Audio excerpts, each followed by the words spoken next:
kasi pa. Saan naman natin, o patayin na lang natin yung union kung hindi natin sila gusto mabuhay. Well, ma'am, just to inform everybody, Senator. Mr. Luna, in effect, Mr. Luna, Mr. Luna, hello, Natco, nagkasundo na tayo dito sa 20% kasi yung power nasa primary pa rin magdesisyon. Tanggalin yung union kung hindi nagpe-perform, wag ibigay yung 20% kung wala namang paglalaan ng matinong programa. Nasa inyo pa rin, kaya pumayag na kayo nito ni Congressman Mon. Ba't kayo nagbabago ngayon? Hindi naman po. It is according to our consultations also with our members in Luzon, Visayas, and Mindanao, ma'am. So, to understand that the congressman represents the sector. Yes, ma'am. Senator Amy. Just to remind everybody, may MC ang CDA that in every province, in every city, region, magkaroon ng union. Precisely to represent all types, all kinds, all categories of cooperatives. At saka yung culture building is the responsibility of the union. Napakabigat ng union no? In order to strengthen the sector. No? Mr. Luna. Yes, ma'am. Regarding yung culture building, no? For many years, I will say it bluntly, for many years, unions have not existed. It has been the federations who have been doing that. And a lot of the unions, I'm not saying the unions are irresponsible, but for a long time, it has been the federations who have taken over that task. And also abroad, that is the trend that's going on. And we believe, yes, ma'am, we really believe. Okay, Mr. Luna, you are substantially changing the agreement. I think you better consult with Congressman Espares. Madam Chair. Yes, Mr. Eric, yes. Just keep it short, please. We yes, ma'am. Ma'am, first, yung principle number 1 is about open and voluntary membership. So imposing a percentage will somehow violate, ma'am, yung provision na ito. Siguro yung 2080 as mentioned, ma'am, din doon sa let it be decided na lang, ma'am, doon sa implementing rules. But on the face of the law, yung pong 50% will be retained by the primary. The other 50%, depende na ho yan kung paano ho niya ibibigay sa multiple affiliation niya. Pag-usapan na lamang po doon sa implementing rules. Yes, ma'am. The remaining 50%, ma'am, yun po yung sinasabi kanina, 2080. But that is to be, yes, ma'am. So baka ho pwede, yes, ma'am, baka ho pwede na pag-usapan na lang ho siya dun sa implementing rules para ho wala hong imposition.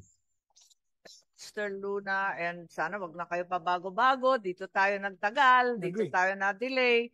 Magiging cause of delay na naman to. Kung pwede, pagkasunduan na lamang natin to. At minsan na lang mag-usap kung maglalagay talaga ng 2080 o hindi. Yeah. Pero ang klaro sa akin, dapat maging mandatory.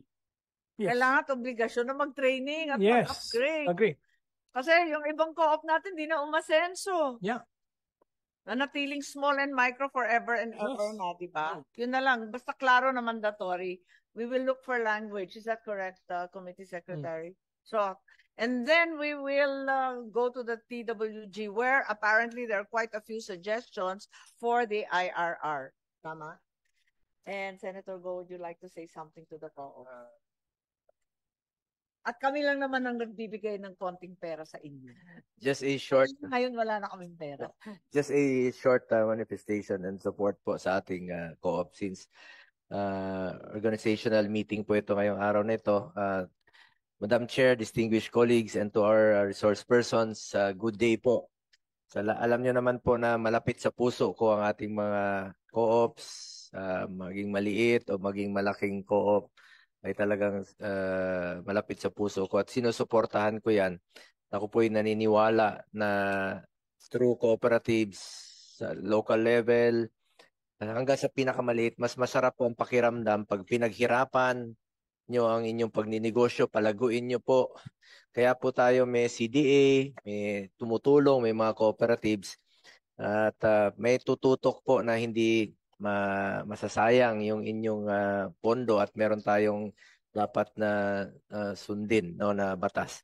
At naniniwala po ako na ang tunay na pag-unlad ay nagsisimula sa mga maliliit na grupo na may malasakit sa isa't isa tulad ng ating mga kooperatiba. Ang mga kooperatiba ay hindi lang negosyo, ito ay samahan na nagpapakita ng bayanihan at pagtutulungan. Ang bawat isang miyembro ay may papel sa pag-angat ng kabuhayan, hindi lamang para sa sarili, kundi para rin sa buong komunidad.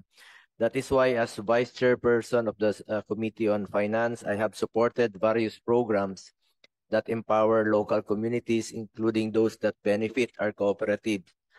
We have consistently sponsored funding for this in the budget of Cooperatives Development Authority during the previous years po, no?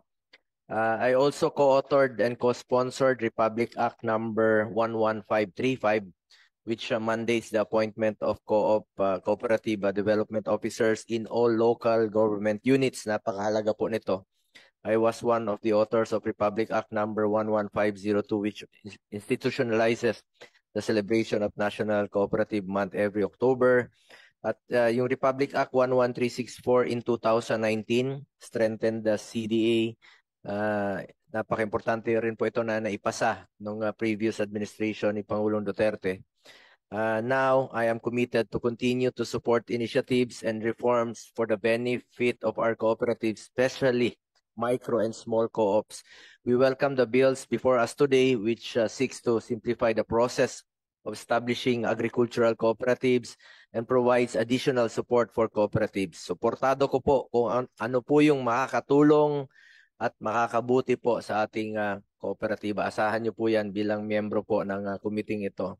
At karamihan po sa kooperatiba mula sa grassroots habang patuloy na lumalaki ang mga kooperatiba, mas maraming Pilipino po ang nagkakaroon ng pagkakataong umasenso. Asahan niyo po mga cooperatives na nakikinig, nandirito lamang po ako na handang sumuporta po sa ating mga kooperatiba. Thank you po, Madam Chair. Thank you very much. At may karagdagang katulong na tayo dito para sa co-op at nandito si Senator Pangilinan. Dati kami lang dalawa ni Senator Go. So sana si Senator Pangilinan bilang chair ng agriculture ay makatulong sa atin. I'd like to inquire, I believe there are DA representatives here, right, Secretary Maan? Saan yung mga DA na representative? I'm here, ma'am. Ayan, Engineer Inting. Itatanong po namin itong memo circular kasi nagkakalituhan. You now have an ACED, Interim Agricultural Co-op Enterprise Development, sa DA, and we're a little bit confused because you are not aligned with the principles of cooperativism under CDA. Ano naman ito? So, gusto namin intindihin what are the functions of the ACED at magkano budget pala ninyo? Under mamang ACED ng F2C2, Farm and Fishery Clustering and Consolidation, wala pa pong budget ng ACED. But you've been functioning since 2024. Yes, ma'am. Pero as of this year, ma'am, wala pong budget na ibigay sa ACED. So, saan ka nagsasahod? Meron pong ang gumagawa ma'am sa ACED ay under sa F2C2 na mga contractuals. Puro contractual under OSEC. But ang ating pong director po doon is si Director Bong Onyate. Siya po yung may hawak ng F2C2 program. Ano ba yung F2C2? Yung Farm and Fisheries Clustering and Consolidation po. Program po ng department. Fisheries? Yes, a Farm and Fisheries Clustering and Consolidation. Yes, but what does F2C2. Meron tinatanong si Senator Pangilinan.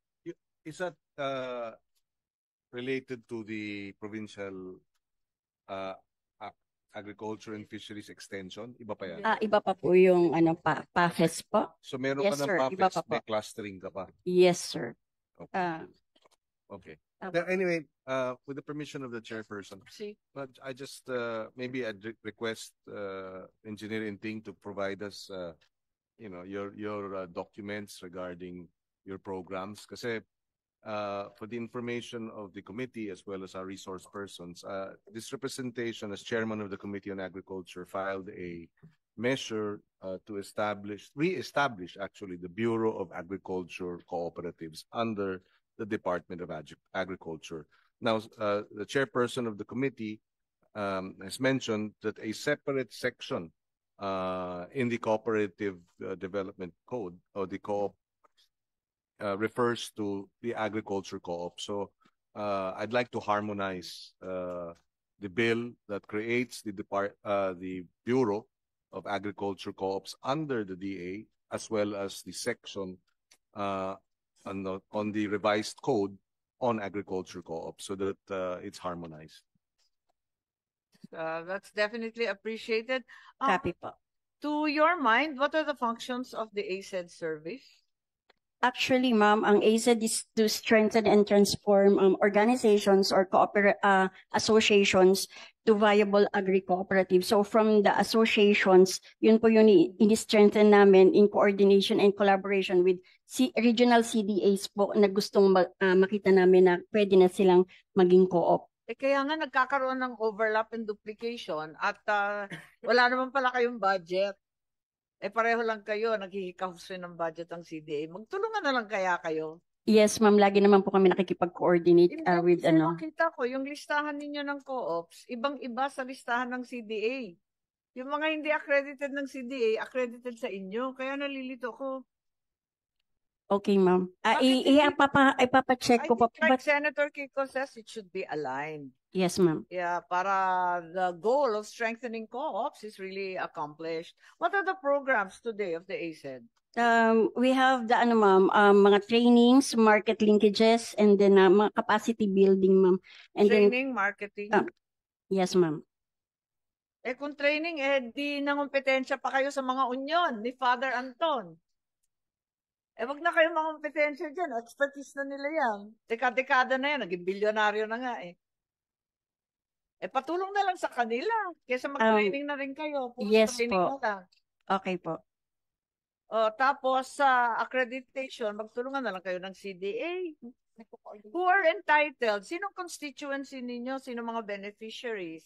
Actually, ma'am, we have organizations, different organizations from the different banner programs po ng rice, corn, high-value livestock na associations. Associations yan. Nalito. Associations pa lang po sila. Yes, ma'am. From different regions. Kasako pa ba yan, coconut? Hindi. Meron po tayo under sa PCA na So, may rice, corn. Rice, corn, high-value livestock, may halal, may organic. And then sa PCA may sugar din po. Yun po yung mga submitted sa mga consolidated na farm and clusters. But they're not full-blown co-ops, di ba? Not yet, ma'am. They're just farmers associations. Yes, ma'am. And surely the goal is to turn din po to enlarge them and enable them to become full-blown co-ops. Yes, ma'am. Ayan, Senator Pangilinan po. Yes, thank you. I'm familiar with that because, having been in the private sector for the last 3 years, at umiikot din sa iba't ibang parte ng bansa, at particular sa aming nasasakupang lugar sa Alfonso, marami talagang farmers association na hindi co-ops. In fact, yun na nga, they are associations but they are pretty much paper organizations na wala talagang di ba? Wala talagang masasabi yung ngipin in terms of being able to provide financial literacy, harvest projections, and the organization is really buhaghag siya. Hanggang ngayon, kahit na asosasyon sila, ang pagtrato sa kanila ng mga trader, hindi naman bilang asosasyon. Iniisa-isa pa rin sila. Kaya wala talagang masasabing leverage, walang economies of scale, etc. And that's why I understand that's most of your farmers associations are associations and not co-ops, di ba?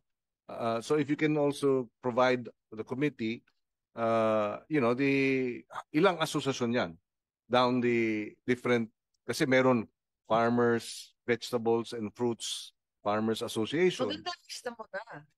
Yes, ma'am, we have CDA na perfect dyan. Kung mga paper organizations yung karamihan yan, very, very, very limited capacity, ang pwede, para silang pre-co-op, with the end in view of becoming a co-op, parang co-op preparation or co-op readiness program na lang yung sa DA.